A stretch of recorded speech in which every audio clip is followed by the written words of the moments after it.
Asii promoter media. Kun saamunaa dhangala'aa lammiif kan jedhudha. Gara kam deema? Eessa dhaqa?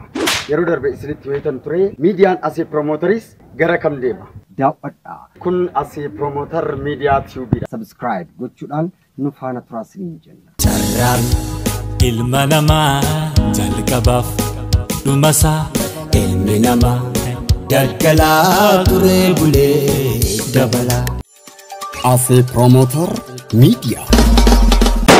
Kabajamoo maatiiwwan YouTube asii promoterii kun asii promoter media tube. Yeroo mara daawwachaa bu'aaraa bashannanaa kan yeroo gaariitti dabarsan akkasumas illee barnoota hedduu kan irraatii argattanidha.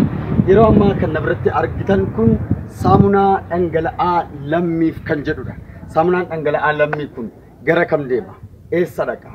Dhaabbata oomisha saamunaa dhangala'aa lammiif irraa yeroo darbe isinitti weetan ture harka qalleeyyiiwwan deeggaruudhaan akkasumas illee namoonni hanga humna isaanii hanga danda'an harka qalleeyyiiwwaniif yeroo kennan miidiyaan asii promoteris wantoota abbootii qabeenyaa irraatii fuudhe kana harka qalleeyyiiwwaniin ga'uudhaan isinis irraa barattanii kanneen dandeessan hanga humna keessanii harka qalleeyyiiwwan karaa irratti kufanii jiran akka gargaartaniif akka irraa barattaniif dhaamsa isiniif haa ta'uufidha.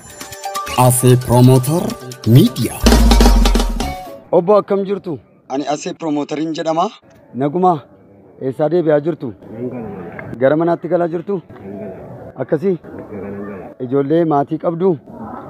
Maatiin kunni handuriiti isheen tokko maqaan duuti. Isheen inni wajjin ture immoo wajjitti kama obboleettii godhaalteeti. Namatti galtee mucaan tokko. Ammas nama wajjin galtan yoo qabaattan? Saamunaa kana saamunaadha kuni saamunaa kana warshaa oomisha saamunaa lammiif jedhamutu jira. Kana galtanii wayyaa keessan akka itti miiccattaniif sinii ergee jira. Fudhadhaatii galaa. Eebbisaanii bakka isaan jiranitti. Ayyaana ta'ee jiraadhu. Gaan du'es immoo gaan akka dhanee walirra taa'aa. Namoonni biraas kan isin gargaaran yoo jiraatanis immoo kara keenya isin qunnamuu danda'u. Ba'annan baadha miti nan kabajaa kan isa beekatu waan itti kenname. Kanaaf nagaan galaa ulfaadha. Asii promoter media. Akkam jirta haadha koo? Fayyaa keetii? Nagumaa? አማርኛ ነው የምትችይው? ደህና ነሽ? እንዴት ነሽ? የሚረዳሽ ሰው የለም? የሚያግዝሽ ሰው የለም? አሁን ይሄ ለሚፍ ሳሙና ይባላል። ፈሳሽ ሳሙና ነው። ለሚፍ የሚባል የሳሙና ፋብሪካ አለ። ታዲያ ይህንን ሳሙና የልጅሽን ልብስ እንድታሳጥቢበት ሰው ካለሽ ይህንን ልኮልሻል እና መልካም ቀን ይሁንልሽ። እኔ አሴ ፕሮሞተሩ እባላለሁ። የፋብሪካውን ደግሞ እንድትመርቂልኝ እላለሁ። እሺ እሺ እናቴ አመሰግናለሁ። መልካም ቀን ይሁንልሽ። እሺ እሺ። Asii promoter media. Akkam jirtu mamma? Fayyaa keessanii? Naguma akkam isin? Yeroo ammaa kana kuni saamunaa dhangala'aadha kan itti wayyaa miiccattanidha.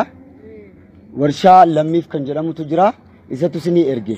Ani immoo bakka isin namoonni jijjiiranitti deemee ittiin ga'uu qofadha hojiin koo. Saamunaa dhangala'aa lammiif jedhama. Kanaan uffata keessan uffata ijoollee keessanii akka miiccitaniif kennaa isinii qabadheen dhufe jechuudha. Kunoo saamunaa kanaan uffata keessanitti miiccattu, uffata ijoollee keessanitti miiccattu. Egaa isaaf immoo adeemsuma keessa Rabbi waan jiru hundumaa jijjiiraa deema. Kanadha. Galatooma. Isinis immoo mee dhaabbata kanaaf nu eebbisaa bakka inni jirutti. Ameen. Ameen. Ameen. Ulfaadha ulfaadha. Asii promoter media. Abbaa qabeenyaa saamunaa dhangala'aa lammiif guddaa godhee galateeffannaa. Saamunaan dhangala'aa lammiif liitira tokkoon liitira lamaan akkasumas illee liitira shaniin magaalaa Naqamtee irratti oomishee hawaasa maraan ga'aa kan jiru yeroo ta'u qulqullina isaa kan eeggateen haala bareedaaf miidhagaa ta'een oomishamee hawaasa maraan ga'aa jira. Isinis kan daawwachaa jirtan martuu bitadhaa itti fayyadamaa. Saamunaa lammiif eeyyee lammiif. Asii promoter media. Asii promoter Media.